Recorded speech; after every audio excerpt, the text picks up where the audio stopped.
Hi everyone, Deborah Lighthart, intuitive reader and energy healer. This is part 2 of my intuitive awakening journey. For anyone who did not see the original, you can scroll back and look for part 1. But this is part 2, and it begins when I was 18 years old. I was shopping with a friend of mine. He had 2 little boys, and so we went to a toy store. We were on our break from work, and worked downtown right across the street from Grand Avenue Mall when it used to be called Grand Avenue Mall.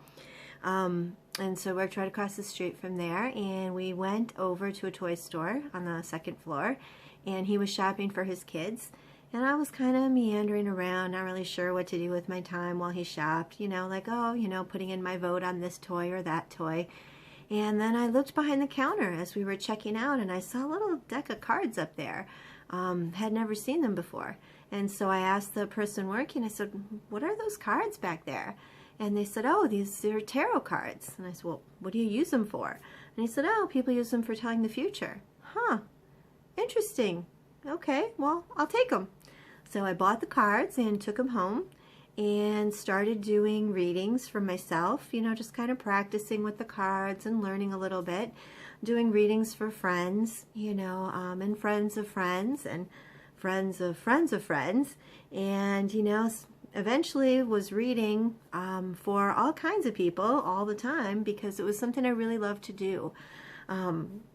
Every reading I did, I learned a little bit more. I kind of explored the cards a little more deeply, and I got to know, and it was kind of a magical thing started happening while I was reading, is that every time I did a reading, I would have kind of this little psychic aha that was going on for me.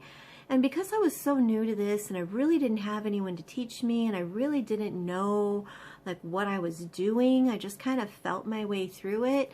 Sometimes I wasn't sure if what I was feeling was the right thing. I wasn't sure if I was, saying the right things.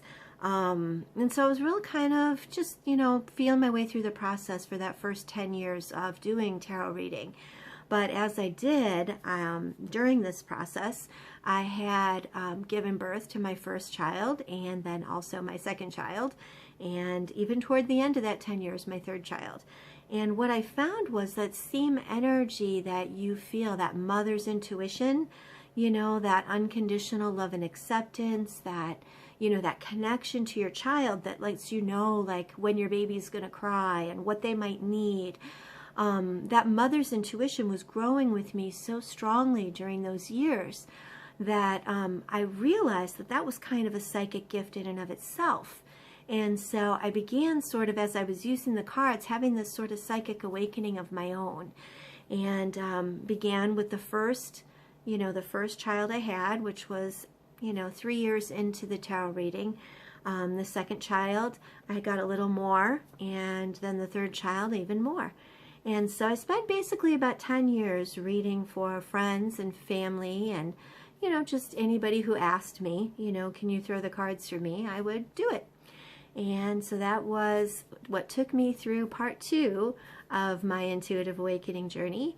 The next part begins when I am 28 years old, and I'm going to share that with all of you in the next video. So thank you so much. If you have more interest in intuitive awakening or more interest in the program, please feel free to visit me at deborahlighthart.com. Thanks so much, and I look forward to talking to you soon.